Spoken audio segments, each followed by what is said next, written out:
Европа апсолутно не да се освестува, него е веќе освестена колку сето тоа. Има луѓе дури во Македонија, и тоа луѓе кои би требало да знаат подобро, кои мислат дека Германија заборавила да произведува оружје и дека Франција и Британија заборавиле да водат војни. Од сега за 10 години, проблемот кој ние како европејци, како Македонија, ако сакаш ќе го имаме како Балта, ќе биде оваа милитаризација на Германија која е во тек. Бидејќи види, тоа е една многу озбилна земја, ги уклучува машините Rheinmetall, Крупови. Европската унија, Европската економска заедница беше направена за Rheinmetall да не произведува тенкови, туку да произведува мостови. Мислам дека главната цел на Путин не е Украина само, туку е како да ја подели Германија. Бидејќи ако му успее подели германското општество, кај што се во пораз десничари, левичари, тоа е другата операција која и таму да нарасте десницата и потоа ќе го имаме овој проблем за кој што разговараме, бидејќи германското општество е општество кој има склонности кон милитаризација. Доаѓаат нови генерации. Ова ми е сега поентата. Денешната Германија, особено помладите генерации,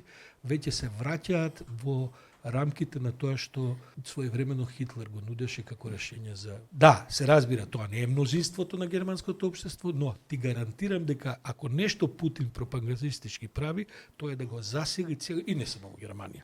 Полска исто така е проблем и така натаму.